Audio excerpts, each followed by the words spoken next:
እግዚአብሔር የተመሰገነ ይሁን። አሜን። ክብር ለኢየሱስ ይሁን። እንግዲህ አንተ ምንጭ ሆይ ፍለቅ በሚለው ሐሳብ በእግዚአብሔር ቃል ብዙ እያለን ነው እግዚአብሔር ያለው። እንግዲህ አሁን ወደ 9 ሳምንት ገብተናል። በዚሁ ሐሳብ ላይ እግዚአብሔር በአንድም በሌላም አቅጣጫ እየተናገረን ባለፈው ሳምንት ከ2-3 ሳምንት በፊት ትዝ ይላችሁ እንደሆነ የሕዝቅኤል 47ን መልእክት አንስተን ከመቅደሱ ስለሚወጣው ወንዝ እያወራን ነበርና መሃል ላይ እግዚአብሔር ያንን ሂደት አስቆሞ ከዛ በኋላ ባሉት 2 ሳምንታት ዛሬን ጨምሮ ይመስለኛል 3ኛ ሊሆን ነው እግዚአብሔር አንዳንድ ወሳኝ ነገሮችን እየተነጋገረን ነው ያለው። ባለፈው ሳምንት ብዙዎቻችሁ አስተውላችሁ እንደሆነ እግዚአብሔር የአንተ ምንጭ ሆይ ፍለቅ የእግዚአብሔር መንፈስ የክብሩ ጉብኝት ሪቫይቫል የሚባለው ማለት ነው። ለምንድነው የአንተ ምንጭ ሆይ ፍለቅ ጩኸታችን እግዚአብሔር በክብሩና በመገኘቱ እንዲጎበኘን እንዲመጣልን ያ ምንጭ ያ የሕይወት ውሃ ምንጭ በሙላት እንዲፈልቅ የምንጮኸው ለምንድነው ብሎ እግዚአብሔር የሪቫይቫልን ለምንታ ባለፈው ሳምንት ሲያነጋግረን ነበር። እኔ እርግጠኛ አይደለሁም ምን ያህሎቻችን በዚህ ጉባኤ ብቻ አይደለም ብላችሁ እንደ አገርም እንደ አህጉርም ምን ያህሎቻችን የሪቫይቫል አንገብጋቢነት አስፈላጊነትና ወቅታዊነት እንደተረዳን አላቅም። ነገር ግን ባለፈው ሳምንት ካየናቸው መሰረታዊ ምክንያቶች አንፃር ምን ያህል ሪቫይቫል አንገብጋቢ አስፈላጊና ወቅታዊ እንደሆነ እግዚአብሔር ያሰመረልን ይመስለኛል። አንተ ምንጭ ሆይ ፍለቅ የትምህርት ርዕስ አይደለም፣ የነፍስ ጩኸት ነው።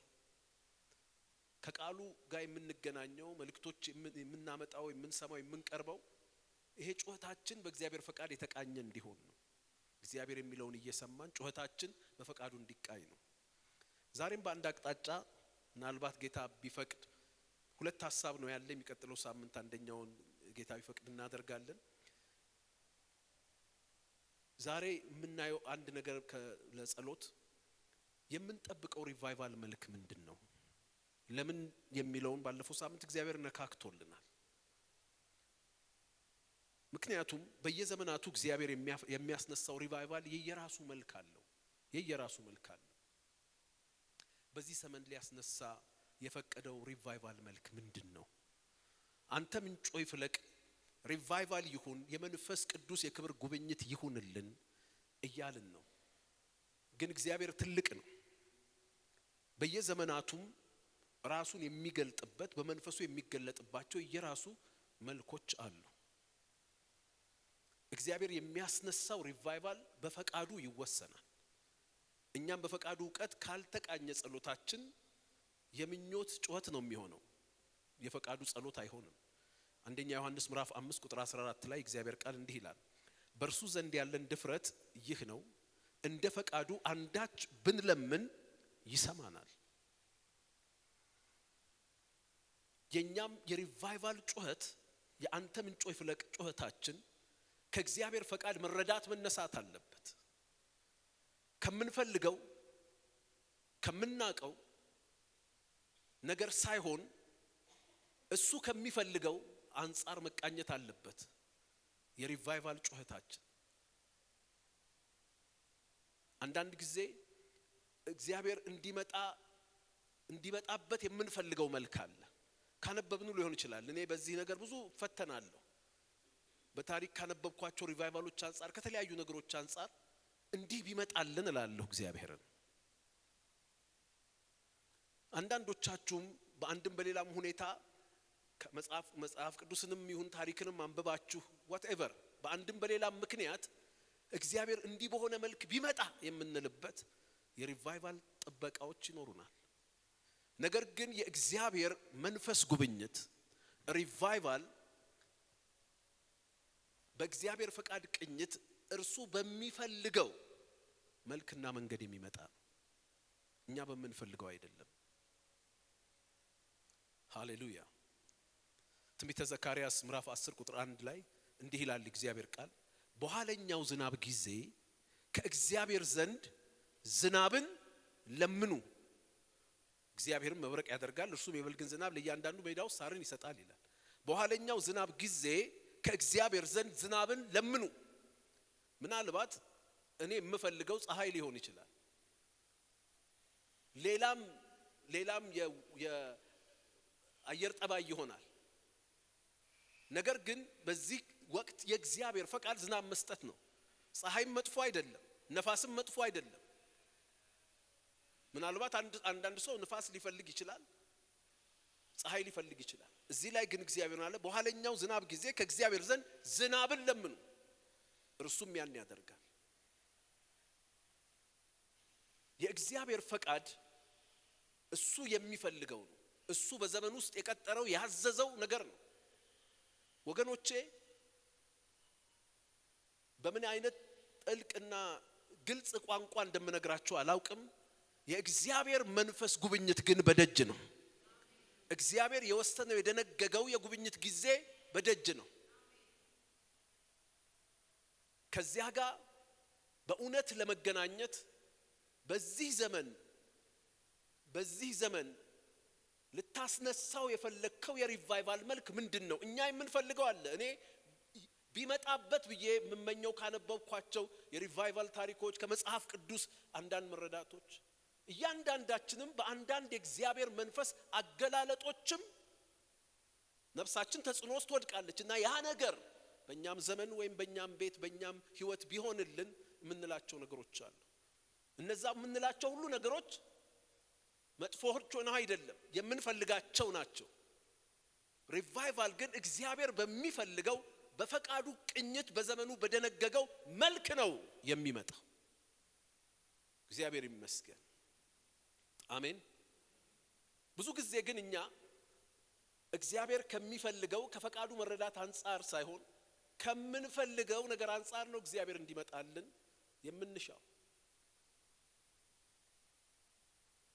እግዚአብሔር ግን ከምንፈልገው አንፃር አይደለም። የፈቃዱ የእግዚአብሔር የአመጣጡ የፈቃድ ቅኝት ከምንፈልገው አንፃር ሳይሆን በደንብ ስሙኝ፣ ከሚያስፈልገን ነገር አንፃር። የምንፈልገው ነገር አለ፣ የሚያስፈልገን ነገር አለ። የሰው ልጆች የፈቃድ ዝንባሌ ሁሉ ጊዜ ከምንፈልገው ነገር አንፃር፣ የእግዚአብሔር ፈቃድ ቅኝት ደግሞ ከሚያስፈልገን ነገር አንፃር። መጽሐፍ ቅዱሳችሁን ሐዋርያት ሥራ ምዕራፍ 3 ከቁጥር 2 ጀምራችሁ እስከ 8 ታውቁታላችሁ ታሪኩን። እንዲህ ይላል። ቁጥር 2ን አነባዋለሁ። ወደ መቅደስ ከሚገቡት ምጽዋት ይለምን ዘንድ ሰዎች ተሸክመው መልካም በሚሏት መቅደስ ደጅ በየቀኑ ያስቀምጡት የነበሩ ከእናቱ ማፀን ጀምሮ አንካሳ የሆነ አንድ ሰው ነበረ ይላል። ይሄ ሰው የነበረበት ሁኔታ አንካሳ ነው። የሚፈልገው ነገር በአንካሳነቱ ውስጥ ሆኖ ዛሬን የሚኖርባት ምጽዋት የሚፈልገው። በኋላም ሐዋርያቱ ሲመጡ የጠየቀው ይሄንኑ ነው። የሚፈልገው የሚያስፈልገውን አይደለም። የእግዚአብሔር ግን ጉብኝት በሐዋርያው ጴጥሮስና በሐዋርያው ዮሐንስ በኩል ወደዛ ሰው ህይወት የመጣው የእግዚአብሔር ጉብኝት በሚፈልገው አቅጣጫ ሳይሆን በሚያስፈልገው አቅጣጫ። ዛሬም አንዳንድ ጊዜ የሚያስፈልገን በጣም ወሳኝ ነገር፣ ይሄ እኮ ወሳኝ ነገር ነው። እንዲህ ልበላችሁ፣ ቢገባው ኖሮስ ጸልዮ የእግዚአብሔር ፈቃድ ቢገባው ኖሮ ዛሬ እኮ የጉብኝት ቀን ነው፣ ዛሬ አስነሳለሁ የሚል የእግዚአብሔር ነገር ቢኖረው ጴጥሮስና ዮሐንስ ሲመጡ ዓለምንም ዲስትራክሽን የሚጠይቃቸው እነሳ ዘንድ ነው። ዛሬም ብዙ የምንፈልጋቸው ነገሮች አሉ። እንደ ቤተ ክርስቲያን በሁሉም አቅጣጫ እንደ ግለሰብ እንደ ቤተሰብ የምንፈልጋቸው ነገሮች አሉ። የምንፈልጋቸው ነገሮች ግን የሚያስፈልገንን ነገር ክፍተት አይተኩም። ይሄ ሰው እነ ጴጥሮስ ዳጎስ ያለ ገንዘብ እንኳን ሰጠውት ቢሆን ኖሮ ሽባነቱ እንዳለ ነው። ያን ነገር ምኑም ነገር ሊቀይርለት አይችልም። ይሄንን ማህበራዊ መንፈሳዊ ይሄ ሰው ሽባ ስለሆነ ልበላችሁና በጣም ብዙ ብርና ወርቅ ቢሰጡት ባለሀብት ይሆናል እንጂ መቅደስ ገብቶ ማምለክ አይችልም። በህጉ ምክንያት ህጉ አንካሳ፣ ሰባራ፣ እውር ሰው በመቅደስ ገብቶ እንዳያመልክ አዟል።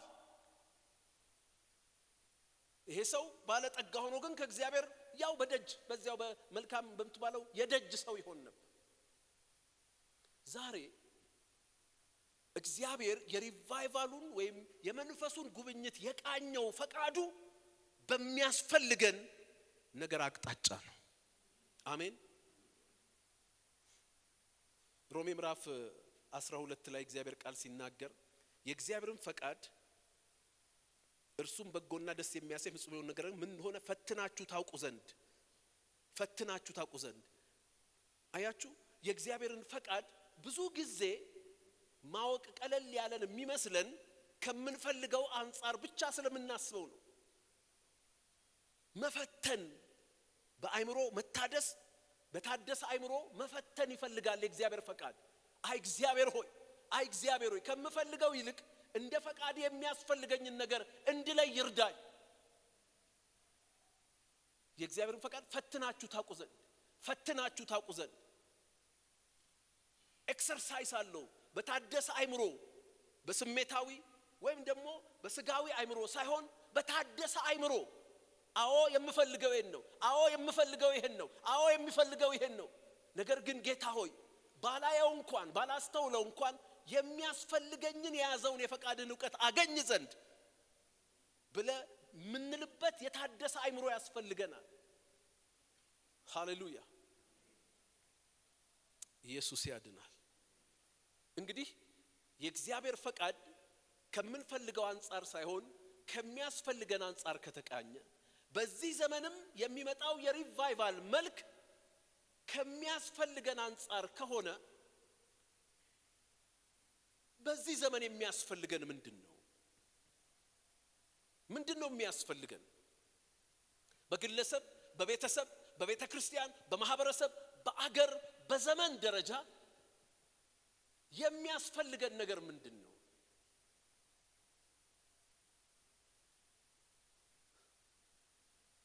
የምንፈልገው ነገር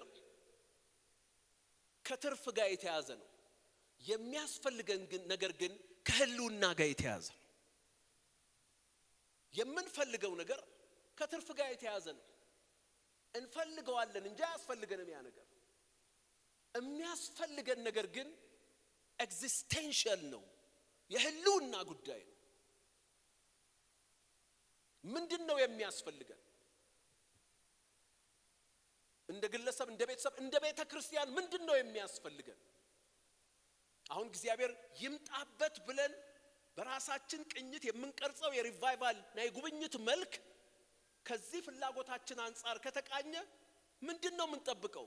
አይኖ ብዙ የቤተ ክርስቲያን መሪዎች ምን ጸልየውና ቃለን በጥሩ ቋንቋ ጥሩ ስሜት ይዘን ምን ጸልይበት ግን የእግዚአብሔር ጎብኘን ጥያቄ ከምንፈልገው ነገር ጋር የተቃኘ። እግዚአብሔር ግን በከባድ ሊመጣልን የፈለገው ከሚያስፈልገን አሜን ከህልውናችን ጋር በተያዙ ወሳኝ ነገሮች ላይ ነው። እግዚአብሔር ይመስገን። አሜን። ምን ነው የሚያስፈልገን ነገር? የሚያስፈልገንን ነገር ለማወቅ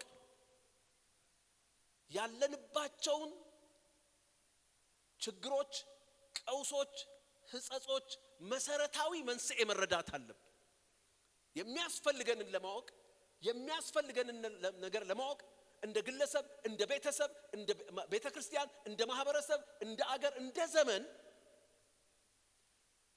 ለህልውናችን ለመኖራችን የእርሱን ክብር የእሱን ማንነት ለመግለጻችን በሱ ህይወት ለመኖራችን እንቅፋት የሆኑ ችግሮቻችን ቀውሶቻችንን መንስኤ ማወቅ አለብን።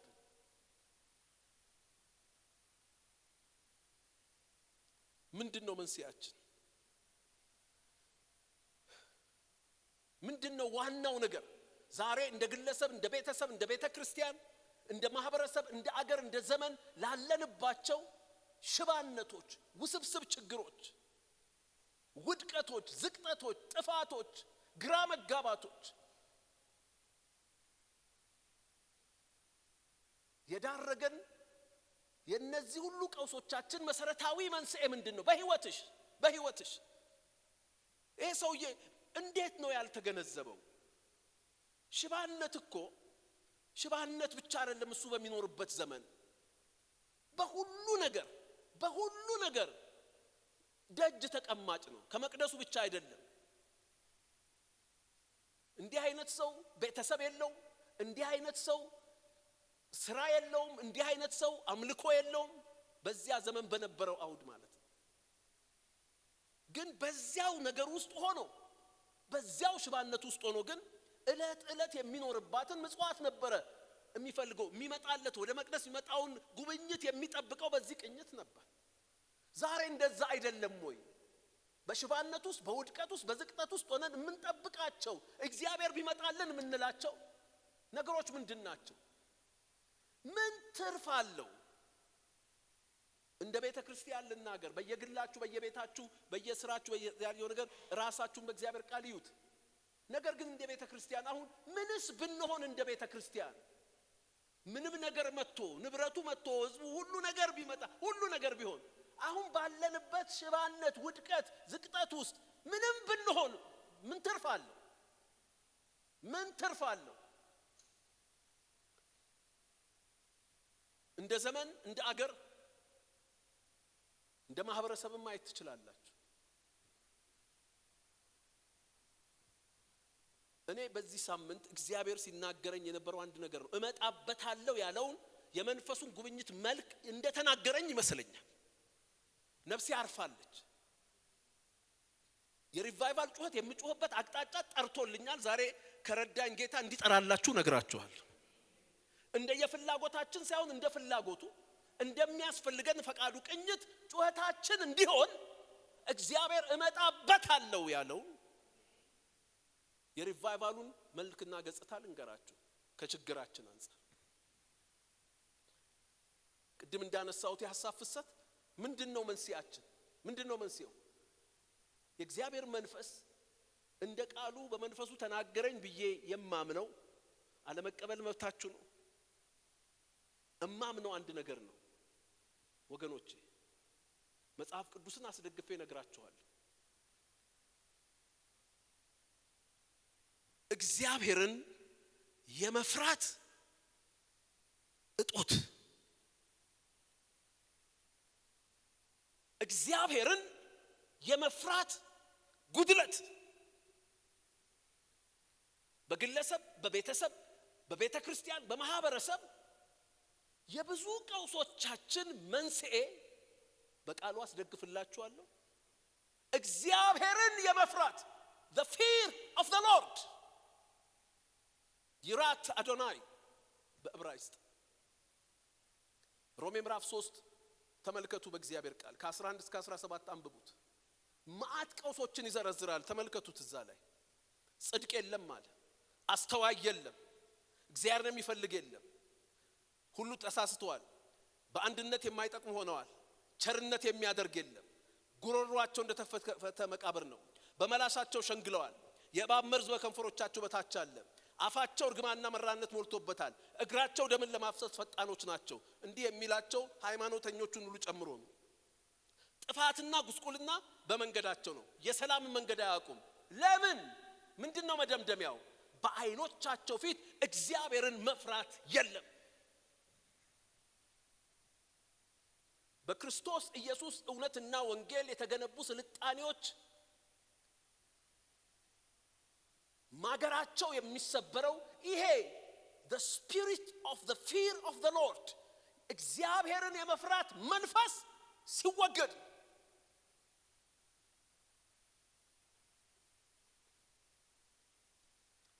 እግዚአብሔርን የመፍራት መንፈስ በሌለበት ህይወት፣ ማህበረሰብ፣ ቤተክርስቲያን፣ ቤተሰብ መሰረት የለውም።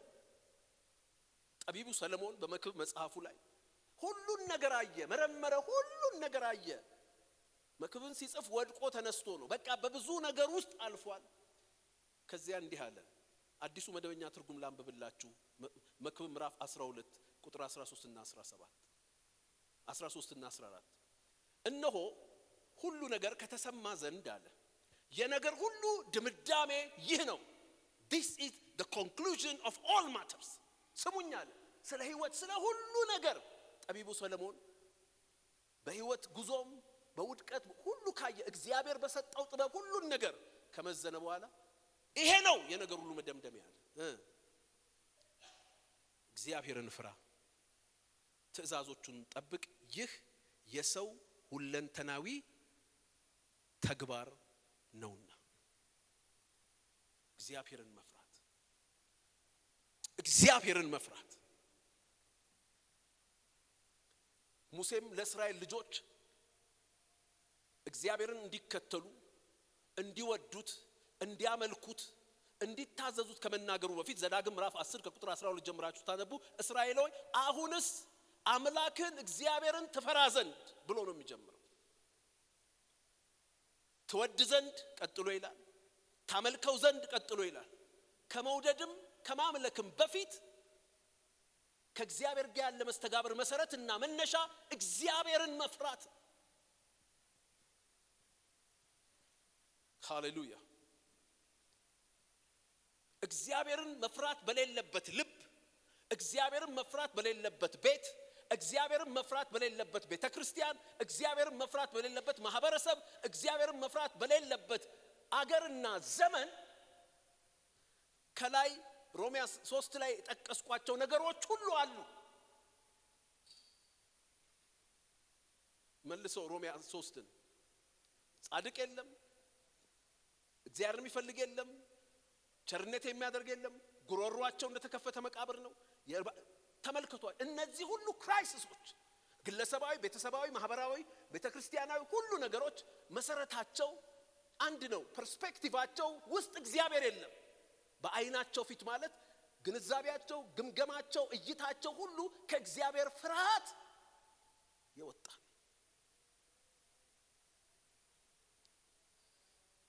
አንድ ጊዜ አብርሃም አንድ ተሳሳተና በዛ ተሳሳተ ንጉሱ ሲጠይቀው እንዲህ አለ ዘፍጥረት 20:11 አብርሃምም አለ በዚህ ስፍራ እግዚአብሔርን መፍራት በእውነት እንደሌለ ለሚስቴም ሲሉ እንደሚገሉኝ ስላሰብኩ ነው አለው እህቴ ነች ያልኳታል የአብርሃምን ግምገማ ተመልከቱ በዚህ ስፍራ እግዚአብሔርን መፍራት በሌለበት ስፍራ ምንም ነገር አንድ ነገር ለማግኘት ምንም ነገር ማድረግ ይቻላል በዚህ ስፍራ እግዚአብሔርን መፍራት በእውነት እንደሌለ ለሚስቴም ሲሉ እንደሚገሉኝ አስቤያለሁ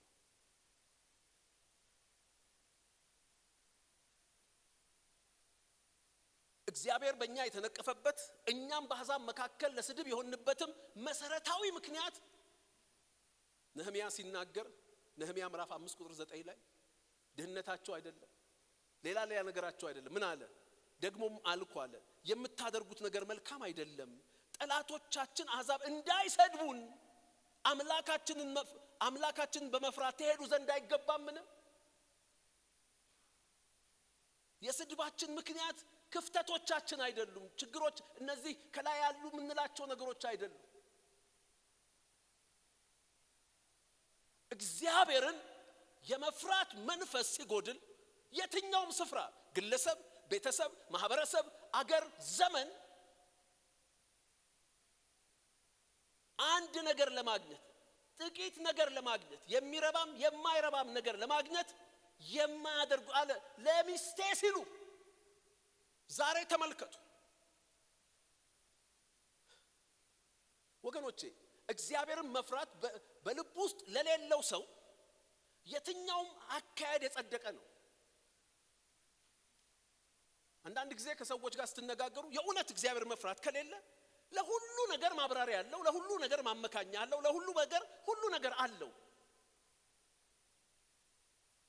አንዳንዴ የሰዎች የልብ ሁኔታ ሲገባችሁ ራሳችሁንም አንዳንዴ የልባችሁን አቋም ታውቃችሁት ለመሌላ ጋር ሄዳሉ ስለራሴ ልንገራችሁ የልቤን አቋም እያወቅኩት በአንዳንድ ነገሮች ላይ ምላሽ መስጠት ይችላል ማስተባበያ መስጠት ይችላል አይ ኖ በምን ሞቲቭ እንዳደረኩት ለምን እንዳደረኩት እያወቅኩ ለምን ይሄ ተደረገ ብባል የምሰጠው ማብራሪያ አለ። እግዚአብሔርን መፍራት ሲኖር ግን ሃሌሉያ ሌላ ነገር። ዛሬም ተመልከቱ በሁሉ ቦታ ሁሉን ነገር ዲፌንድ ማድረግ እንችላለን። የልባችንን ቁመና የሚያይ እግዚአብሔር እንዳለ ስለማናቅ ነው ፍርሃት ስለሌለ። ሃሌሉያ ልንገራችሁ እግዚአብሔር እመጣበታለሁ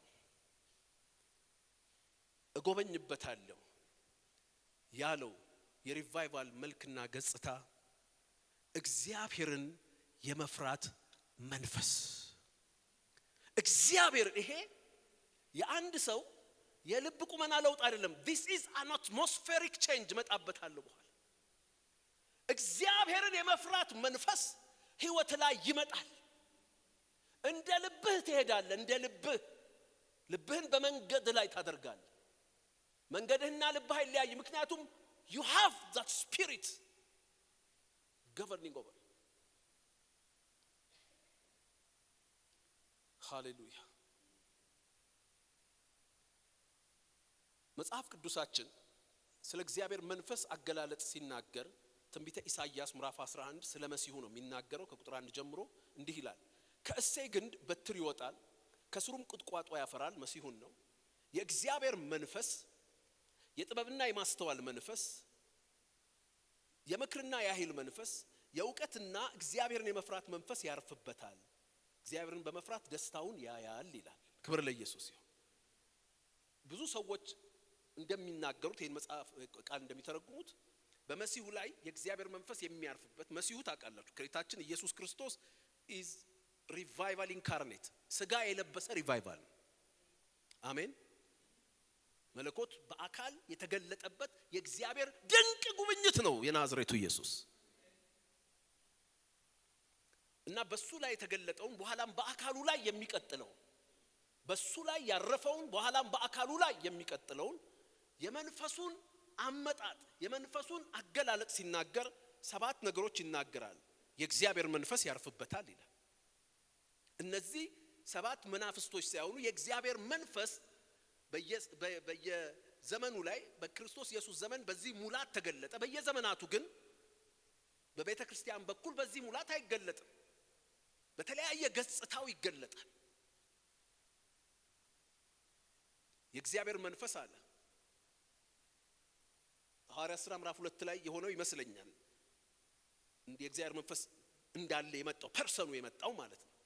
ከዛ በኋላ ግን ዳይሜንሽኑ ነው ሲገለጥ የከረመው። የጥበብ መንፈስ፣ የማስተዋል መንፈስ፣ የምክር መንፈስ። እነዚህ ነገሮች የተገለጡባቸው የቤተ ክርስቲያን ታሪክ ወቅቶች ነበሩ። ለምሳሌ ዛሬ 500 ዓመት አካባቢ የነበረው ሪፎርሜሽን ኮሊት ሪቫይቫል ዋትኤቨር የእውቀት የጥበብ የማስተዋል መንፈስ የወረደበት ነው። በሃይማኖት መጋረጃ ውስጥ የክርስቶስ ድንቅ እውነቶች ተሸሽገው በነበሩበት ሰዓት እነዚህ ሪቫይቫሊስቶች ተነሱና የመጽሐፉን አቧራ አራግፎ በጥበብ በእውቀት በማስተዋል መንፈስ ከመጽሐፍ ውስጥ የድነትን ጥበብ አወጡት። ክብር ለኢየሱስ ይሁን። በየዘመናቱ ስለ ሳንክቲፊኬሽን ስለ ቅድስና ስለ ጽድቅ ስለ ተለያዩ እውነቶች በዚህ የመንፈስ ገጽታ ጉብኝት እግዚአብሔር ሲሰራ ነበር። የኃይል መንፈስ፣ የእውቀት መንፈስ እግዚአብሔርን በኃይል መንፈስ የተገለጠባቸው እስካሁንም የሚገለጥባቸው ነገሮች አሉ። ለሱ ምስክርነት አያስፈልገኝም።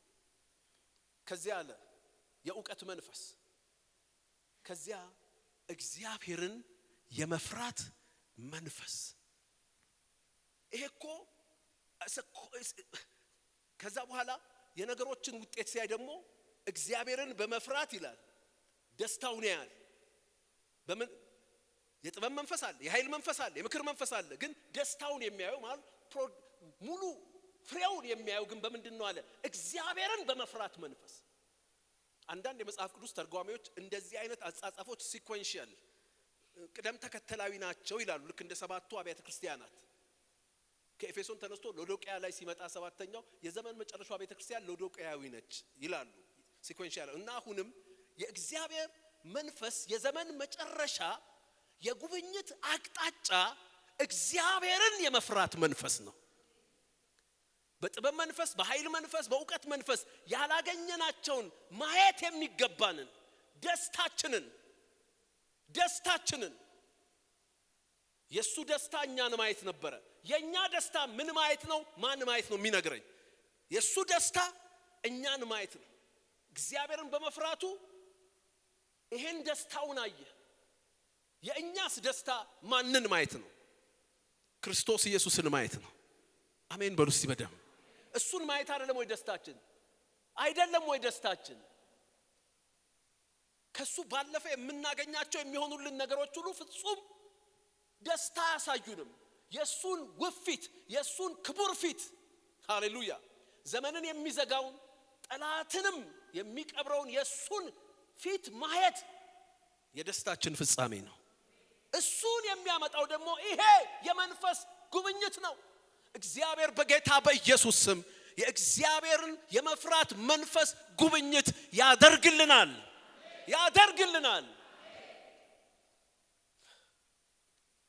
አሜን። ኢየሱስ ያድናል።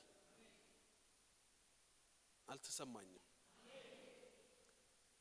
እግዚአብሔርን እስቲ ቀንጆቻችን እናንሳና እግዚአብሔርን የመፍራት መንፈስ በሉ እስቲ። እግዚአብሔርን የመፍራት መንፈስ፣ እግዚአብሔርን የመፍራት መንፈስ፣ እግዚአብሔርን የመፍራት መንፈስ። አንድ ነገር ልንገራችሁ። እግዚአብሔርን የመፍራት መርህ አለ። እግዚአብሔርን የመፍራት መርህ አለ። እግዚአብሔር የሚያስተምረን እያንዳንዳችንን ልብ የሚገራበት መርህ አለ። መጽሐፍ ቅዱሳችንን ብንመለከት እንዲህ ይላል እግዚአብሔር ቃል መዝሙረ ዳዊት 34:11 ላይ ልጆቼ ኑ ስሙኝ እግዚአብሔርን መፍራት አስተምራችኋለሁ ይላል። እግዚአብሔርን መፍራት ልባችንን የሚቃኝበት መርሆች አሉት። አሁን እያወራሁ ያለሁት እግዚአብሔርን የመፍራት መርህ አይደለም። እግዚአብሔርን የመፍራት መርህ ሁሉ ጊዜ ሁላችንም ከእግዚአብሔር እየተማርን እሱን በመፍራት ልንኖርበት የሚገባውን ቅኝት የምንይዝበት በፈቃዳችን ተምረን የምንሆነው ጉዳይ ነው። አሁን እያልኳችሁ ያለው መንፈስ ነገር ግን እግዚአብሔርን የመፍራት መንፈስ ነው። ይሄ አትሞስፌሪክ ቼንጅ ነው። የሰዎች የልብ ውሳኔ ጉዳይ ብቻ አይደለም። እግዚአብሔርን ቅድም በአብርሃም ታሪክ ያነበብኩት በዚህ ስፍራ እግዚአብሔርን መፍራት እንደሌለ ሰው ጠቅሷል ወይ? ንገሩኝ። ሰው ጠቅሷል ወይ? እነከሌ እግዚአብሔርን መፍራት ስለሌለባቸው፣ ወታደሮቹ ስለሌለባቸው፣ እንትኖቹ ብሏል ወይ? እግዚአብሔርን አለመፍራትን ከግለሰቦች ጋር ያይስቶታል ወይ? ከቡድኖች ጋር ያይስቶታል ወይ? ነጋዴዎቹ እግዚአብሔርን መፍራት የላቸው አይደለም ያለው። በዚህ ስፍራ አትሞስፌር እግዚአብሔርን መፍራት የለበትም። አሁን በዚህ ሪቫይቫል አመንክም አላመንክም፣ ወደድክም አልወደድክም ይሄ መንፈስ ይመጣል። ቤተክርስቲያን እየናክ ትመጣለህ። ግን እግዚአብሔርን የመፍራት መንፈስ ምን እንደሆነ ነግራችኋለሁ። ሲመጣ እግዚአብሔር የሚለውን ታደርጋለህ፣ እግዚአብሔር የሚለውን ትሆናለህ። አሜን። ከመዳንህ ባሻገር ኢየሱስን መቀበልህ የፍቃድ ምርጫ ሆኖ ሳለ ነገር ግን ህይወትን፣ ቤተሰብን፣ ማህበረሰብን፣ ቤተክርስቲያንን ዲስራፕት የሚያደርግ ነገር በግትርነት ማድረግ እንዳትችል እግዚአብሔርን የመፍራት አትሞስፌር ቤትህ ላይ ይቆጣጠራል። ልጆችህን እግዚአብሔርን መፍራት ታስተምራለህ፣ እየተማሩልህ ይለወጣሉ። በዚህ ሪቫይቫል ግን እግዚአብሔርን የመፍራት መንፈስ ጓዳህ ላይ ይመጣል። ልጆችህ ልባቸውን የሚሰብር ጸጥ የሚያረጋቸው ቀጥ የሚያረጋቸው ነገር ይሆናል።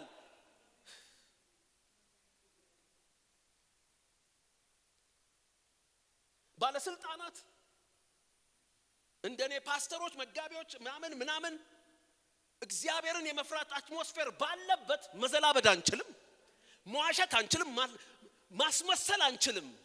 will be highly confronted በዚያ መንፈስ በዚያ አትሞስፌር ውስጥ ይሄ ጉብኝት እነዚያን እግዚአብሔርን ከመፍራት የተነሳ ካለ መፍራት የተነሳ የመጡ ጸጾችን ሁሉ ጠርጎ ያወጣል ከህይወታችን ከቤታችን ከቤተ ክርስቲያን ከአገራችን ከዘመናችን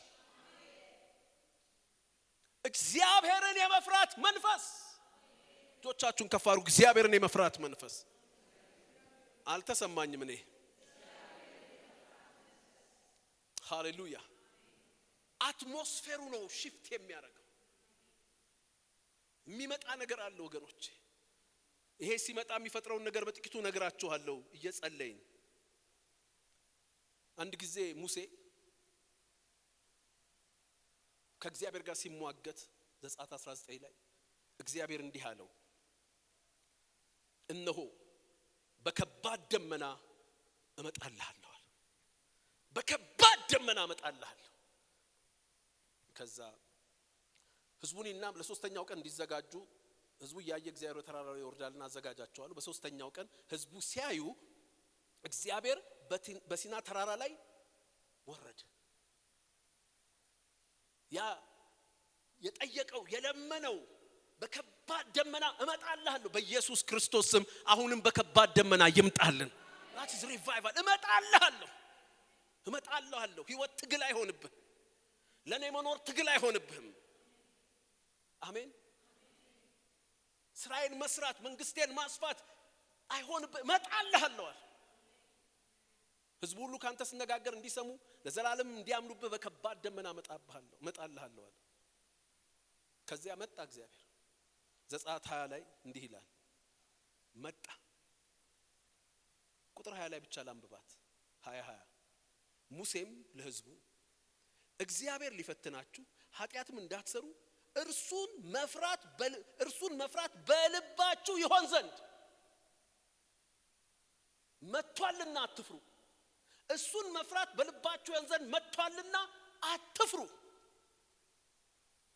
እርሱን መፍራት አሁን እግዚአብሔር ሲመጣ በዚያ ሁኔታ በዚያ ከባድ ደመና ሲመጣ አሁን ከባድ ደመና ስንል እምናያቸው ተለያዩ ነገሮች ነው እግዚአብሔር በከባድ ደመና አሁን ግን ለሙሴ ያለው ምንድነው በከባድ ደመና ሲመጣ የምመጣበት መገለጫ መልክ ይሄ ነው አለ እርሱን መፍራት በልባችሁ ይሆን ዘንድ መጥቷል አሁንም በጌታ በኢየሱስ ስም እግዚአብሔርን መፍራት በብዙዎች ልብ እንዲሆን እግዚአብሔር በዚህ ታላቅ እሳትና ደመና ይመጣል በመገኘቱ ኃይል ይመጣል በክብሩ ጉልበት ይመጣል ሃሌሉያ እግዚአብሔርን የመፍራት መንፈስ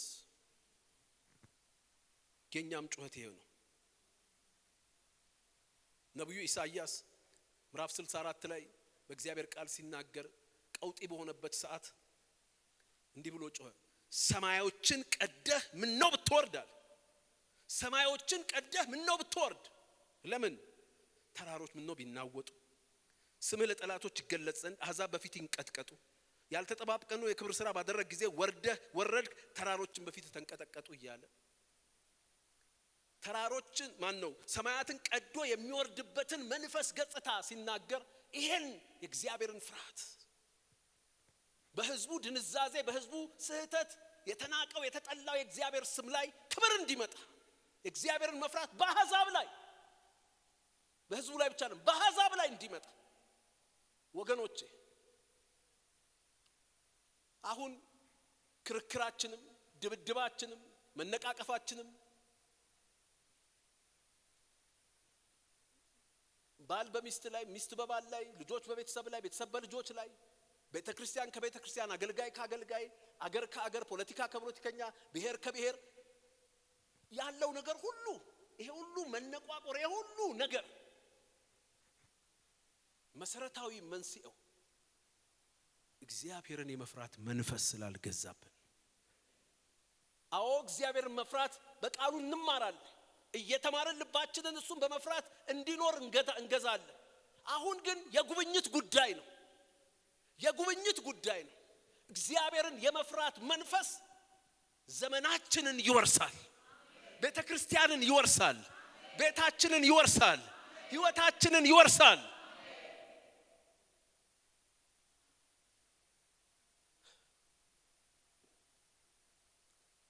ያልጠበቃችሁት እንደሆነ ይገባኛል የምንፈልገው ብዙ ነገር አለ።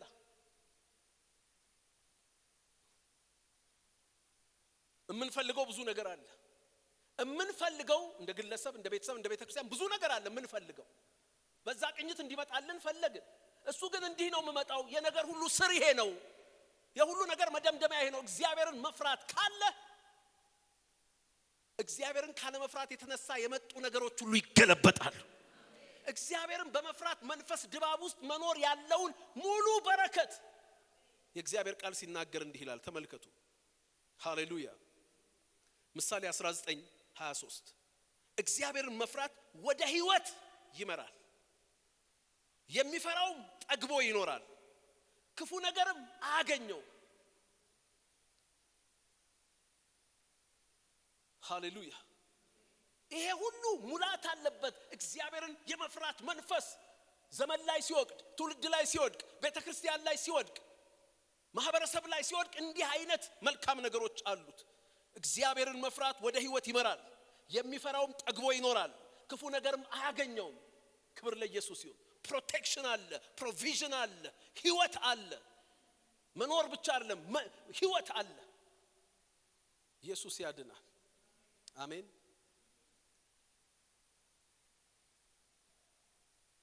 የመጀመሪያዋ ዘመን ቤተክርስቲያን የገድሏ መሰረትም እዚህ ላይ ነው። ሐዋርያት ሥራ ምዕራፍ 9 ቁጥር 31 በይሁዳም ሁሉና በገሊላ በሰማርያም የነበሩ አብያተ ክርስቲያናት በሰላም ኖሩ፣ ታነጹ። እስቲ በሰላም ኖሩ በሉ። በሰላም ኖሩ፣ ታነጹ። ይሄን በቤታችሁ መውሰድ ትችላላችሁ። በስራችሁ በየትኛውም አትሞስፌር ውስጥ መውሰድ ትችላላችሁ። ታነጹ። ለምን? በእግዚአብሔርም ፍርሃትና በመንፈስ ቅዱስ መጽናናት እየሄዱ ይበዙ ነበር። በእግዚአብሔርም ፍርሃትና አቹ እግዚአብሔርን የመፍራት መንፈስ ነበር። ከዚህ የተነሳ በመንፈስ ቅዱስ በእግዚአብሔር ፍርሃትና በመንፈስ ቅዱስ እየሄዱ ይበዙ ነበር። መታነጻቸው፣ ሰላማቸው፣ መብዛታቸው ሁሉ መሰረቱ እግዚአብሔርን መፍራት መንፈስ ስለገዛባቸው። አሜን። እግዚአብሔርን መፍራት ይሪታ አዶናይ በዕብራይስጡ እግዚአብሔርን መፍራት የቁጣና የቅጣት ስጋት የሚፈጥረው ስሜት አይደለም። እግዚአብሔርን መፍራት የቁጣና የቅጣት ስጋት የሚፈጥረው አይደለም። ይሄኛው ፍርሃት እምላችሁ በሱ መልኩ ብንፈራው ጥበብ ነው። የሚባላ እሳት እንደሆነ ኃጢአትን እንደሚቀጣ ክርስቶስ ኢየሱስን ያላመኑት ላይ እንደሚፈርድ ማወቁም ጥበብ ነው። በሱም ብንፈራው። አሁን የምላችሁ የእግዚአብሔር መንፈስ ጉብኝት ግን ከዚያም ላቅ ያለ ነው።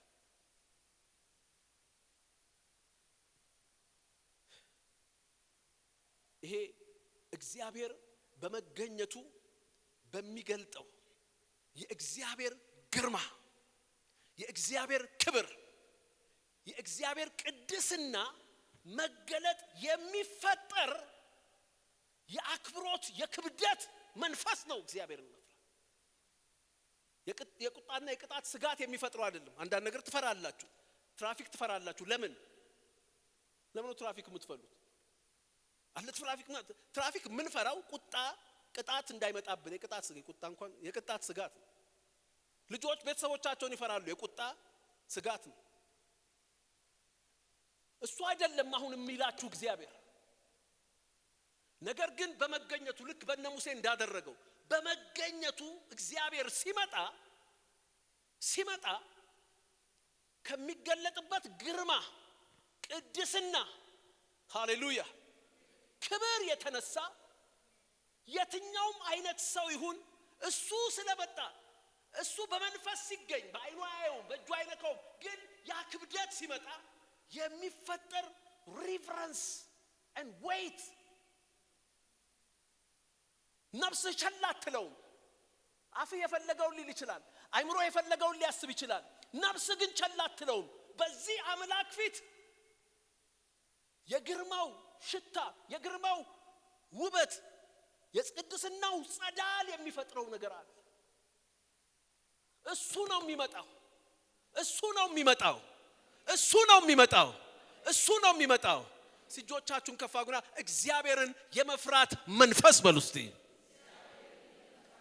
አልተሰማኝም። እግዚአብሔርን የመፍራት መንፈስ፣ እግዚአብሔርን የመፍራት መንፈስ፣ እግዚአብሔርን የመፍራት መንፈስ። ሃሌሉያ! እግዚአብሔርን የመፍራት መንፈስ። ሃሌሉያ! It's not about attitude, it's about atmosphere. እየጠላኸው እየናከው ምን እያልከው ግን ከሚያስበው ነገር ፈቀቅ በማትልበት ድባብ ውስጥ ያስቀምጣል። ክብር ለኢየሱስ ይሁን። በታሪክ በአንዳንድ ሪቫይቫሎች የዚህ እግዚአብሔርን የመፍራት መንፈስ ጉብኝቶች የደረሰባቸው አካባቢዎች ነበሩ። እዚሁ ላይ አያይዤ ከታሪኩ ጋር እግዚአብሔርን የመፍራት መንፈስ ሪቫይቫል ሲሆን የሚፈጠሩትን ነገሮች ልንገራችሁና ራእያችሁ ግልጽ ይሁን። እግዚአብሔርን የመፍራት መንፈስ አትሞስፌሩን ሲቆጣጠሩ በመገኘቱ ውስጥ ያለው ግርማው፣ ቅድስናው፣ ክብሩ ከነፍስ ጋር መስተጋብር ሲያደርግ የሚፈጠረው ክብደት፣ ክብር አንደኛው ጥልቅ የወቀሳ መንፈስ ዲፕ ኮንቪክሽን፣ የማመካኘት መንፈስ ይመታል። የተጠያቂነት መንፈስ ያቆጠቁጣል። የወቀሳ መንፈስ ማንም ስለ ኃጢአቱ፣ ስለ በደሉ፣ ስለ ክፋቱ ማመካኛ የሚያመጣበት አቅም ያጣል። ያ እግዚአብሔርን የመፍራት መንፈስ በዚህ ልዩ መንፈስ እግዚአብሔር የጎበኘው አንድ ሰው ቻርልስ ግራንሰን ፊኒ የሚባል በ17ኛው ክፍለ ዘመን መጨረሻው የ18ኛው ክፍለ ዘመን የነበረ የእግዚአብሔር ሰው በሚሄድበት ሁሉ ይሄ ይከተለው ነበር። እግዚአብሔርን የመፍራት መንፈስ።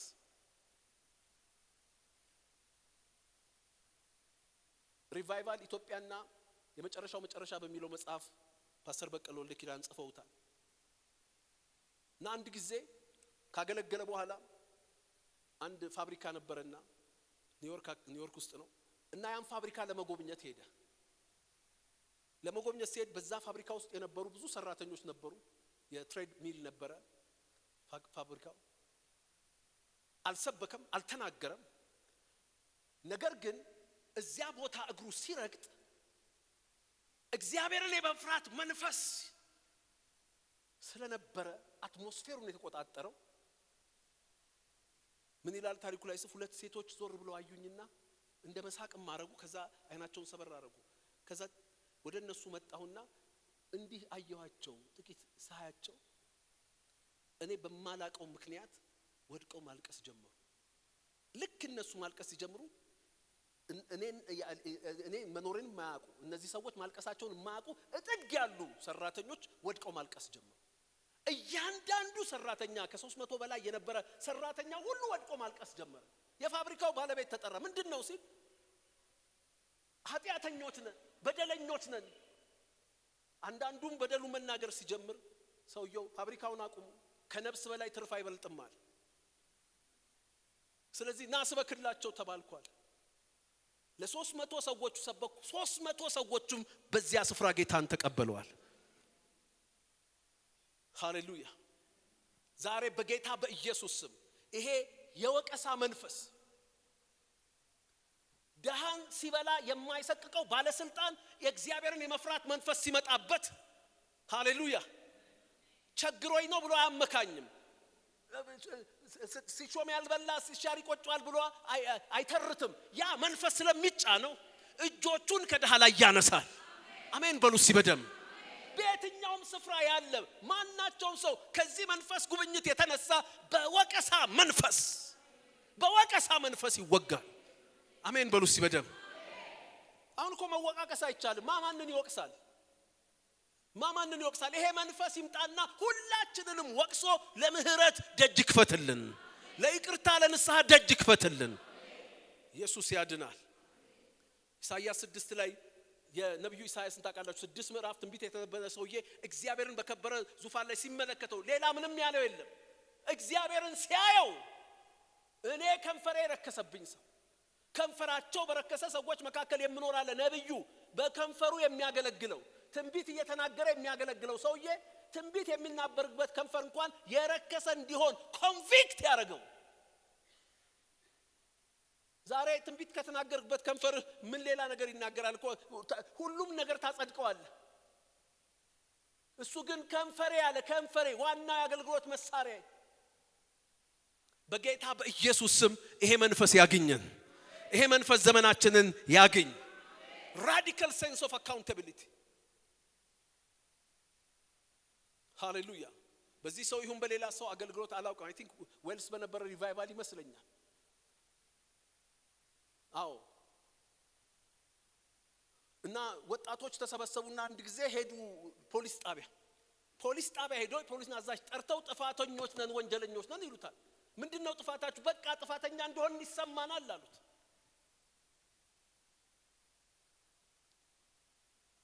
ከዛ የፖሊሱ አዛዥ ለሚስቱ ቤቱ ሲሄድና እንትቷቸው ሲሄድ ግራ ገብቶት ሚስቱ የዌልሽ ሪቫይቫሉ ሰውዬ ማን ነበረ?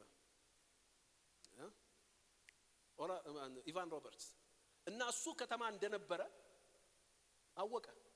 ነገረችው ሚስቱ እኔ እኮ ሄዳለሁ ጸሎት እንዲህ አይነት መንፈስ መጥቷል ቸርች አላየህም የሚሆነውን ነገር እስቲ ንገረውና እሱ መልሱን ይነግርሃል አለችው። ጠራው እና ሲመጣ ያለቅሳሉ ወጣቶቹ ያለቅሳሉ። ይሄ ተረት እኮ አይደለም ታሪክ ነው። ያለቅሳሉ። ምን ሆናችሁ ነው? ጥፋተኞች ነን ወንጀለኞች። ስለዚህ ወንጀለኛ ጥፋተኛ ስለሆነን መሄድ ያለብን ፖሊስ ጣቢያ ነው ብለን የመጣ ነው። አይደለም የእናንተ ፍርድ ፖሊስ ጣቢያ አልነበረም። ፍርዳችሁ የዘላለም ሞት ነበረ። አሁን ግን የናዝሬቱ ኢየሱስ በቀራንዮ መስቀል ተሰቅሎ ድነት አድርጎላችኋል ብሎ ከመሰዊያ ላይ ያለውን ፍም አምጥቶ ምህረትን ሰበከላቸው። በጌታ በኢየሱስ ስም መከራከር መነታረክ የሚያቆምበት ሁሉም የልቡን ጠማማነት የሚያሳየው የሚወቅሰው ለምህረትም የሚጋብዘው የእግዚአብሔርን የመፍራት መንፈስ ጉብኝት በዘመናችን ላይ ይሆናል በኢየሱስ አሜን። እስቲ አሜን በሉ በደም። እንደገና ጥልቅ የጽድቅ መንፈስ ይሆናል። ጥልቅ የጽድቅ መንፈስ ለእውነት፣ ለፍትህ፣ ለሞራል፣ ለደካማው፣ ለተገፋው ግድ የሚያሰኝ ስሜት ይመጣል። እግዚአብሔርን የመፍራት መንፈስ ሲመጣ ከተገፋው ጋር ትቆማለህ፣ ለእውነት ትቆማለህ። ሃሌሉያ። ለሞራል ትቆማለህ፣ ለፍትህ ትቆማለህ፣ ለጽድቅ ትቆማለህ። እንዲህ ይላል እግዚአብሔር ቃል መጽሐፈ ነገሥት 18 ከ3 እስከ 4 አክዓብም የቤቱን አዛዥ አብድዩን ጠራ። አብድዩ እግዚአብሔርን እጅግ ይፈራ ነበር። ሶዋት የንጉሱ ቀኝ እጅ ነው። ኤልዛቤልም የእግዚአብሔርን ነቢያት ባስገደለች ጊዜ ይላል። ኤልዛቤል ነቢያቱ የምታስገድል እግዚአብሔርን ነገር የምታጠፋ ነበረች። በዚያ ሙቀት ውስጥ ነበር ይሄ ሰው የሚኖረው። እግዚአብሔርን መፍራት በላዩ ላይ ስለነበረ ግን ምን አደረገ መሰላችሁ? 100 ነቢያት ወስዶ 50 ሰውን በዋሻ ሸሽጎ እንጀራና ውሃ ይመገባቸው። ሊጠፋ ይችላል እኮ ነገር ግን እግዚአብሔርን የመፍራት መንፈስ የሚሰጥህ ሃሌሉያ ለእውነት የመቆም ለተገፋው የመቆም ለፍትህ የመቆም ስሜት መንፈስ ይፈጥራል። ሃሌሉያ። በጌታ በኢየሱስ ስም ይሄ ጉብኝት ይሆንልን። አልተሰማኝም?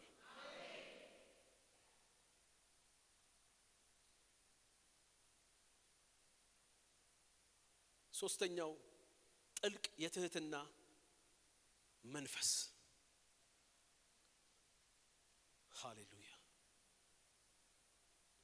እግዚአብሔርን የመፍራት መንፈስ ሲመጣ እግዚአብሔርን ይህን ትልቅ አምላክ በዚያ ግርማው ሲገኝ በቤቱም አንጨዋወትም። ወደ እግዚአብሔር ቤት በገባህ ጊዜ እግርህን ጠብቅ ይላል መጽሐፍ ቅዱስ። 3 ዓመት ተኩል በደረቱ ተጠግቶ ኢየሱስን የለመደው ሽታውን የለመደው ሐዋርያው ዮሐንስ በክብሩ በተገለጠለት ጊዜ ራእይ ምዕራፍ 11 ራዕይ ምዕራፍ 1 ቁጥር 12 እና 17ን ተመልከቱ። በክብሩ መጣ ጊዜ ባየሁትም ጊዜ እንደሞተ ሰው ሆኜ በፊቱ ወደቅኳል። ባየሁትም ጊዜ እንደሞተ ሰው ሆኜ በፊቱ ወደቅኩ። ያ እግዚአብሔር ግርማ ሲመጣ፣ ያ እግዚአብሔር ነገር ሲመጣ፣ ያ ዝቅታ መንፈስ፣ የትህትና ስፒሪት ኦፍ ሬቨረንስ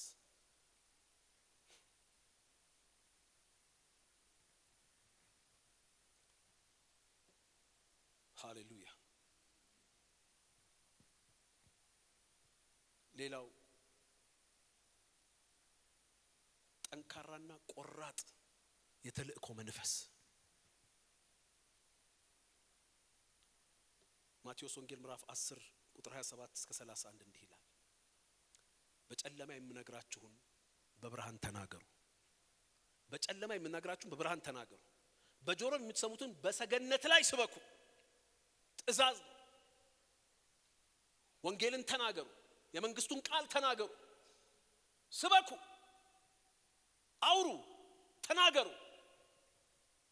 አለና ቁጥር 26 ላይ 28 ላይ ስጋንም የሚገድሉትን ነፍስን ግን መግደል የማይቻላቸውን አትፍሩ፣ ይልቁስ ነፍስንም ስጋንም በገሃነም ሊያጠፋ የሚቻለውን ፍሩ።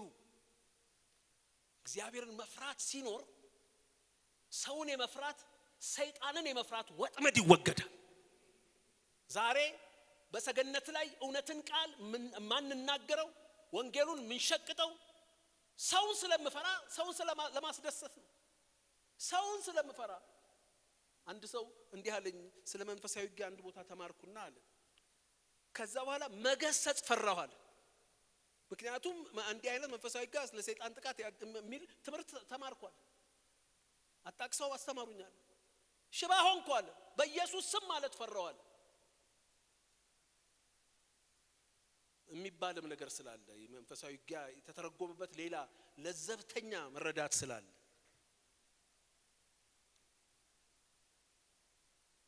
እንዲያውም ተቃውሙት የሚባለው ልንገራችኋል። ተቃውሙት የሚባለው መቃወም እንዲህ አይደለም። ይሄ ኢሚዩኒቲ ዴቨሎፕ ማድረግ ነው። ይሄ በሽታ መቋቋም የለም ከውስጥህ ነው እንት የምታደርገው እንጂ አዚፍ አየሩ ላይ ያሉ መናፍስቶች እንደሌሉ፣ ሲስተም ውስጥ የመሸጉ መናፍስቶች እንደሌሉ ነፈራዋል። ዛሬ ወንጌል የማንሰብከው የሰው ፍርሃት አይደለም። ሰው ምን ይለኛል፣ እንዲህ ቢሉኝስ፣ እንደዛ ቢሉኝስ። እግዚአብሔርን መፍራት ሲመጣ ሰውንም ሰይጣንም የመፍራት ነገር ሁሉ ይወገዳል። ከዚህ የተነሳ ጠንካራ ቆራጥ የሆነ የተልእኮ መንፈስ ይቀጣጠላል። ኢየሱስ ያድናል። እግዚአብሔርን የመፍራት መንፈስ ይሆንልን።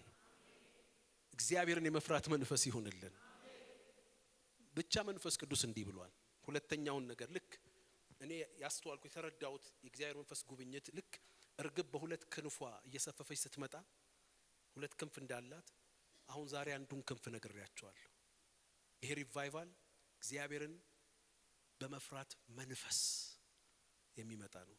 ሁለተኛውን ክንፍ ምን እንዳለኝ ኔክስት ዊክ ነግራችኋለሁ። አሁን ግን ከገባችሁ ይሄን ቃል ላንብብና በእግሮቻችሁ ቁሙ። ትንቢተ ሚክያስ ምዕራፍ 6 ቁጥር 9 የእግዚአብሔር ድምጽ ከተማይቱን ይጠራታል። ይጥራ፣ ኢትዮጵያን ይጥራ፣ አዲስ አበባን ይጥራ፣ ቢሾፍቱን ይጥራ፣ እግዚአብሔር ይጥራ፣ ትግራይን ይጥራ፣ መቀሌን ይጥራ። ግን እንዴት ነው የሚጠራው? ስምህን መፍራት ጥበብ ነው። የመቅሰፍት በትር እርሱን ያዘጋጀ ማን እንደሆነ ስሙ።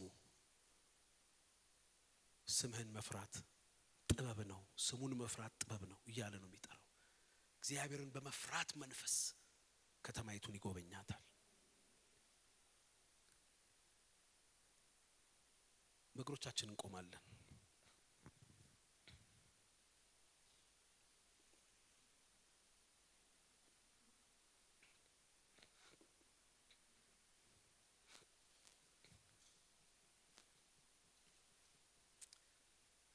እስቲ አንድ ጥያቄ ልጠይቃችሁ።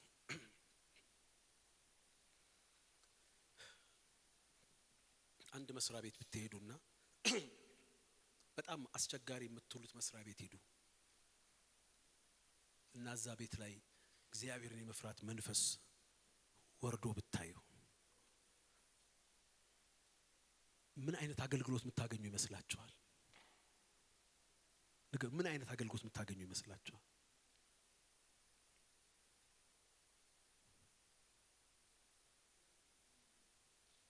እቤታችሁ እግዚአብሔርን የመፍራት መንፈስ ሲመጣ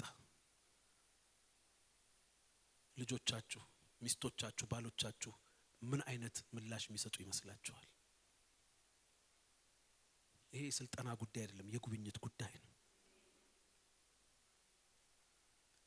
ዶክተር ንጉሱ ሊነግራችሁ ይችላል። በብዙ ጉዳዮች ላይ ትልልቅ ሰዎችን ያደራድራሉ፣ ያነጋግራሉ።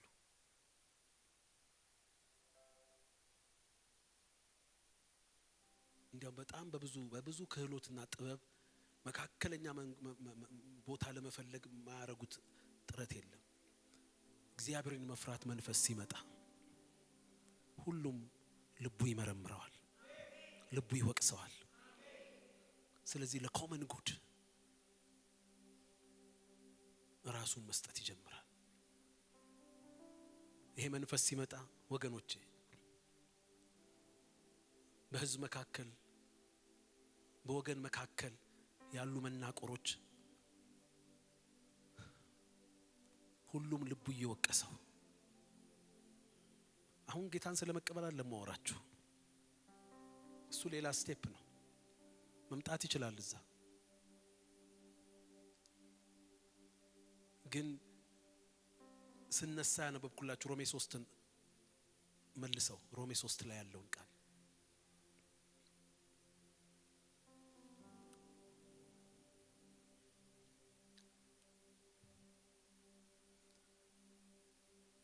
ቸርነት የሚያደርግ የለም፣ ጉሮሮአቸው እንደተከፈተ መቃብር ነው፣ በመላሳቸውም ሸንግለዋል።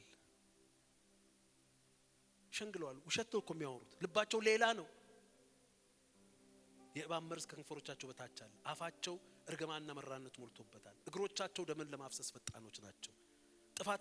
ጥፋትና ጉስቁልና በመንገዳቸው ይገኛል፣ ያጠፉ ያጎሳቆሉ የሰላምን መንገድ አያውቁም። ለምን? በአይናቸው ፊት their perspective ይሄንን ስሌት ለውጡት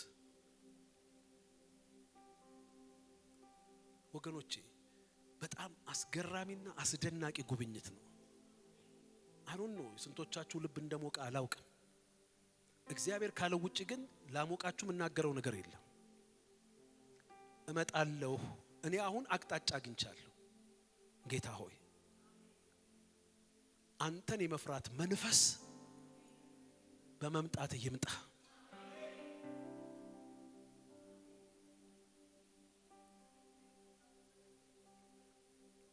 ፓርላማ ይገባል እግዚአብሔርን መፍራት መንፈስ፣ መርካቶ ይገባል፣ ነጋዴው መካከል ይገባል። ሚዛን ሲያበላሽ ቅጣት ፈርቶ አይደለም፣ ታክስ ሲቀንስ ቅጣት ፈርቶ አይደለም፣ እግዚአብሔርን መፍራት ስላለ ነገሩን ያስተካክላል። ቤተ ክርስቲያን ይገባል፣ እኛ መካከል መሪዎች የምንባለው ላይ ይመጣል። የለንም እግዚአብሔርን መፍራት የለም፣ አንፈራም እግዚአብሔርን። we try to justify every perverted interest የየራሳችንን የተጣመመ ፍላጎት ለማጻደቅ የስፍራ ፍላጎታችንን፣ የጥቅም ፍላጎታችንን፣ የስልጣን ፍላጎታችንን ለማጻደቅ ልባችን እያወቀ ማንነውና ማናረገው ነገር ይመጣል። ያ መንፈስ በመጣበት ግን የለም እንዲህ አይነት ክርክር።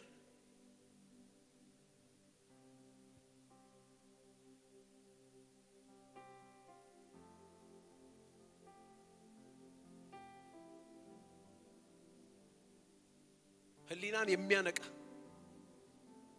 መንፈስን የሚያነቃ እግዚአብሔርን የመፍራት መንፈስ እጆች ከፍ ይበሉ።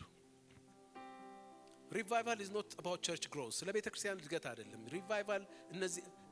ሪቫይቫል ከግለሰብ ህይወት ተነስቶ አገር ማህበረሰብን የሚለውጥ ቤተ ክርስቲያንን የሚለውጥ ኳሊቴቲቭ አክሽን ነው ሪቫይቫል።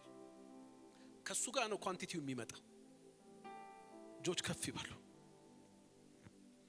ስለዚህ በቤታችሁም በጸሎት አገልግሎቶችም ስትጸልዩ በእግዚአብሔር ፊት ይሄን ጸልዩ። እግዚአብሔርን የመፍራት መንፈስ እግዚአብሔር ዝናብ በሚሰጥበት ጊዜ ምንድነው ያለው? ዝናብን ለምኑ። ይሄን እንሰጣለሁ ብሏል። ይሄን እንለምናለን። ጌታ ቢፈቅድ የሚቀጥለው ሳምንት ሌላኛውን ክንፍና ያለ ሌላኛውን በእነዚህ ሁለት ገጽታዎች ነው ጎበኛለሁ ያለው እግዚአብሔር። እጆች ከፍ ይበሉ።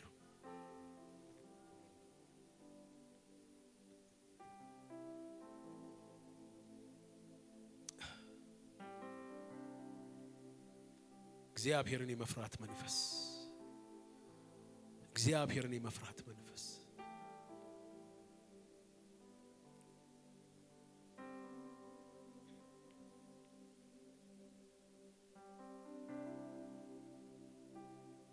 የወቀሳ መንፈስ፣ የተጠያቂነት መንፈስ የሚፈጥር የጽድቅ መንፈስ፣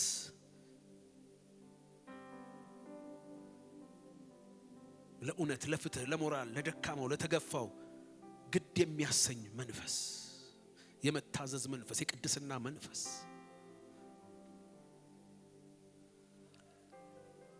ጥልቅ የትህትና የዝቅታ መንፈስ፣ በእግዚአብሔር ፊት የመዋረድ መንፈስ። ሙሴም ወደ እግዚአብሔር ያይ ዘንድ ፈርቷልና ፊቱን ሸፈነ።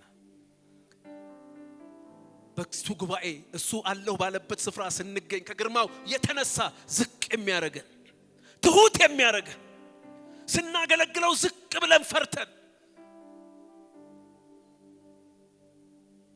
በመገኘቱ ጉባኤ ስንመጣ ዝቅ ብለን ፈርተን የሚያደርገን እግዚአብሔርን የመፍራት መንፈስ በመገኘቱ ግርማ፣ በመገኘቱ ቅድስና፣ በመገኘቱ ክብር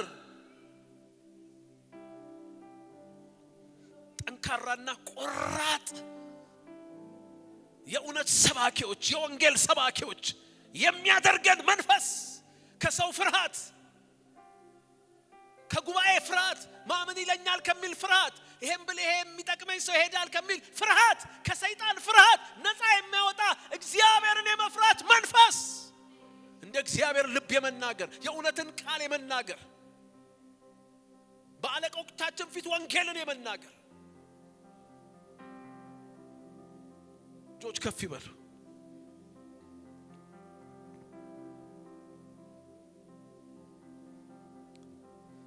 እጆቻችሁን ከፍ አድርጉና ጸልዩ። ጥቂት ጸልዩ። ጌታ ሆይ የተስማማ ብቻ ይጸልይ። የተስማማ ይጸልይ፣ ግድ የለም ሌላው ያልተስማማ ችግር የለው። የተስማማ ግን ይጸልይ። ተስማምቻለሁ። እንዲህ ከሆነ የምትጎበኛን እኔ የምፈልገው ብዙ ነገር አለ። እኔ ቢመጣልኝ ደስ የሚለኝ ነገር ነበረ ወገኖቼ። እንዲህ ብለህ ብትመጣ እዚች ቤተክርስቲያን እዚች ምድር ላይ ጥሩ ነበር የምለው ነገር ነበር። መጥቶም ያውቃል። ከዚህም በኋላ ሊመጣ ይችላል። I don't know እኔ አይመለከተኝም የሱ ሉዓላዊነት። አሁን ግን እመጣለሁ አለ። እግዚአብሔርን በመፍራት መንፈስ ሪቫይቫል እመጣለሁ። በመሲሁ ላይ ባረፍኩባቸው መንፈሶች ግን መገለጥ እመጣለሁ። የእግዚአብሔር መንፈስ፣ የጥበብ መንፈስ፣ የማስተዋል መንፈስ፣ የምክር መንፈስ፣ የእውቀት መንፈስ፣ እግዚአብሔርን የመፍራት መንፈስ በዚህ ዳይሜንሽን ኦፍ ማኒፌስቴሽን እመጣለሁ። you will see። ከፍ አድርጉ እጆቻችሁ። መንገድ ላይ ሰው ሲበላላ ሲጠላላ አትሰሙም? ይቅር ሲባባል ታያላችሁ። ሲላቀስ ታያላችሁ። ጌታን የሚያቅም የማያቅም ነው የምላችሁ። አትሞስፌሩ ይለወጣል። መንግስት ህዝብን ይቅርታ ሲጠይቅ ታያላችሁ። ህዝብ መንግስትን ይቅርታ ሲጠይቅ ታያላችሁ። ወገኖቼ ታጥቀው የሚዋጉ ተሰብረው ምህረትን እውነትን ሲፈልጉ ታያላችሁ። እግዚአብሔርን የመፍራት መንፈስ እግሮቻቸው ደም ለማፍሰስ የሚሮጡትን ሲያቆም ታያላችሁ። በግብዝነት የሚሸነግሉትን አንደበት ሲዘጋ ታያላችሁ። ከፍ አድርጉ እጆቻችሁ። ቤታችሁ ይመጣል። ልጆቻችሁን ይገራል፣ ይገዛላችኋል። ያ መንፈስ ይመጣል። ጌታን የሚወዱ ያረጋቸዋል። ትምህርት ቤት ይመጣል። ዩኒቨርሲቲ ይገባል፣ ሃይ ስኩል ይገባል፣ ኤሌመንተሪ ይገባል።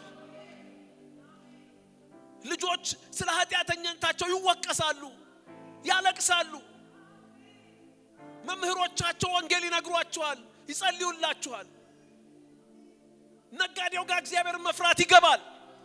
ያ ፈሪሃ እግዚአብሔር መንፈስ ባለበት ሚዛን ማዛባት አይችልም።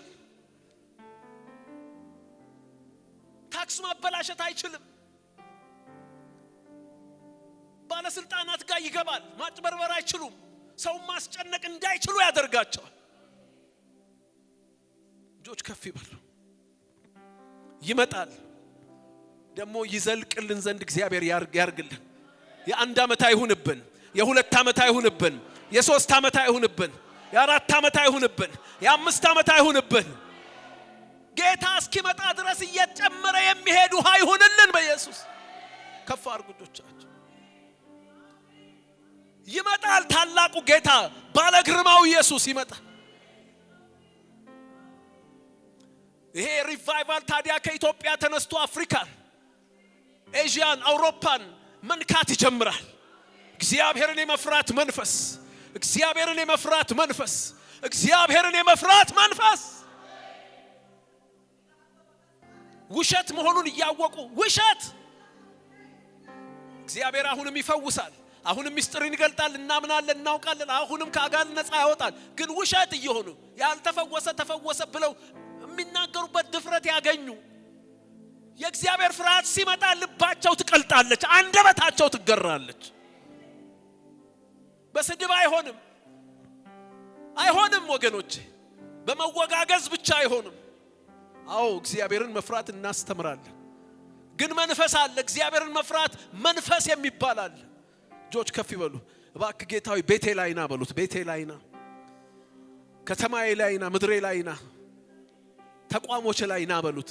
ሁላችንም ከቻልን እጆቻችንን ከፍ እናርግና ባካችሁ በጌታ ፍቅር ጠይቃቸዋለሁ። በጌታ ፍቅር እንደው በጌታ ፍቅር ጠይቃቸዋለሁ። እንጩህ ፕሊዝ።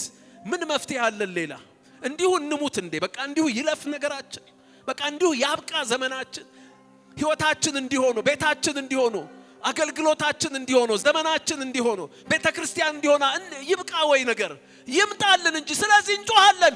አንተ ምንጮ ይፍለቅ። ምን ነው ሰማያትን ቀደ ብትወርድ እግዚአብሔርን የመፍራት መንፈስ፣ እግዚአብሔርን የመፍራት መንፈስ፣ እግዚአብሔርን የመፍራት መንፈስ፣ እግዚአብሔርን የመፍራት መንፈስ።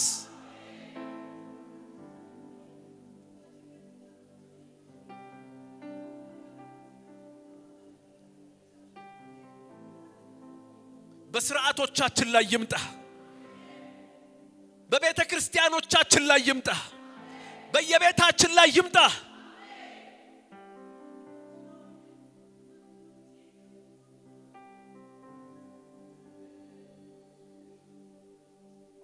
ዮሴፍ ሁሉ ነገር ተመቻችቶለት እግዚአብሔርን እፈራለሁ። ሃሌሉያ።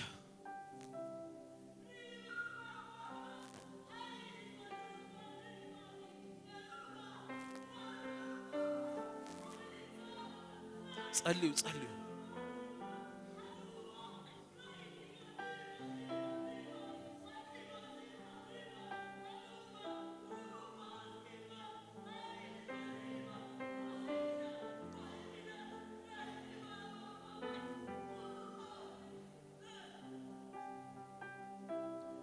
እግዚአብሔርን የመፍራት መንፈስ። እጆች ከፍ ይበሉ። የመጨረሻ አንድ ነገር ጸልዬ ልጨርስ። እጆቻችሁን ከፍ አድርጉና እግዚአብሔር የዚህ መንፈስ ዕቃዎች ያረጋችኋል። ከፍ አድርጉ እጆቻችሁ። የዚህ መንፈስ መጠቀሚያዎች እግራችሁ የሚገባበት ስፍራ እግዚአብሔርን የመፍራት መንፈስ ይዛችሁ ትገባላችሁ። እግዚአብሔርን የመፍራት መንፈስ። እንዳይገርማችሁ ሰዎች በወቀሳ መንፈስ ሲመቱ እራካፓያ በዱሽ ከባርዲያ እግዚአብሔርን የመፍራት መንፈስ ድባብ ይዛችሁ ትሄዳላችሁ። በምትገቡበት ቦታ ስታገለግሉ፣ ስትዘምሩ፣ ስትጸልዩ፣ ስትሰብኩ፣ ስትመሰክሩ እግዚአብሔርን የመፍራት መንፈስ ይመጣል። እግዚአብሔርን የመፍራት መንፈስ፣ እግዚአብሔርን የመፍራት መንፈስ።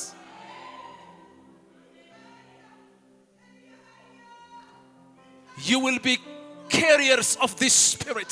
ራካት የዳምባ ብለብራባ ከአንደበታችሁ ክርክር አይደለም ብዙ መረጃ በመያዛችሁ አይደለም but you are carrying and moving with this spirit ከዚህ መንፈስ ጋር ስለምትንቀሳቀሱ አመፀኛው ልበደንዳናው ጋር ሃይማኖተኛው አክራሪው ጋር ስትመጡ ያ ድባብ እላዩ ላይ ይመጣል እንባ ይለዋል ጥፋተኝነቱ ይሰማዋል ጥፋቱ ይታየዋል ወየው ሲል ያኔ ትነግረዋለህ ወየው ያለልህ በቀራንዮው መስቀል ደሙን ያፈሰሰልህ ጌታ አለ ንስሐ ብትገባ ምህረት ታገኛለህ እንዲህ ከቀጠልክ ግን የፈራህበት ጥፋት ትገባለህ ትለዋለህ አልተከራከርከው ማብራሪያ አልሰጠው ግን since you carry this spirit ከፍ አድርጉ እጆቻችሁ በቤታችሁ ይሄ መንፈስ እንዲመጣ ጸልዩ ፕሊዝ ልጆቻችን ወገኖቼ እግዚአብሔርን የመፍራት መንፈስ ከሌለ ሰውን የማፈር መንፈስ አይኖርም እግዚአብሔርን የማይፈራ ሰውን የማያፈር ይላል ሪሌትድ ናቸው አላፍራለ እኮ ሰው ዛሬ ከደሃ ሲቀማ አላፍራለ እየዋሸ ሲናገር አላፍራለ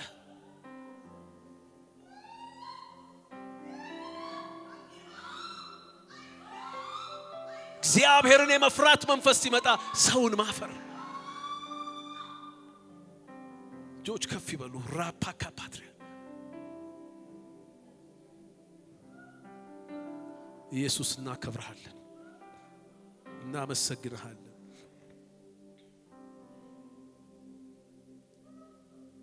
እንዲህ ይመጣለሁ ይላል እግዚአብሔር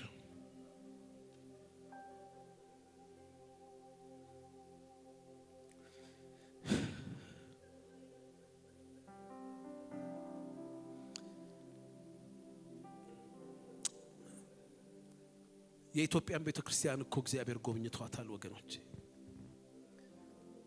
ከዛሬ 30 40 ዓመት በፊት በነበረችበት ቁመና አልነበረችም አይደለችም እኮ ጎበኛት በመንፈሱ ረዳት በመንፈሱ አቅም ሰጣት ትውልድ ሰጣት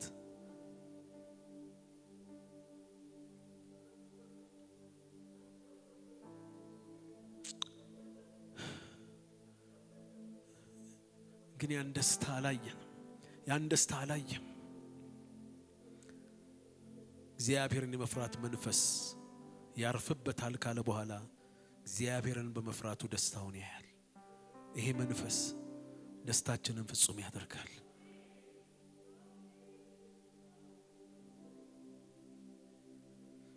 እግዚአብሔር እኮ ኢትዮጵያን ባርኳታል ወገኖቼ ከስንት ረግረግ ማቅ አውጥቷታል አግዟታል በብዙ ጉብኝት ጎብኝቷታል እግዚአብሔርን መፍራት በሌለበት ግን የሚሆነውን ተመልከቱ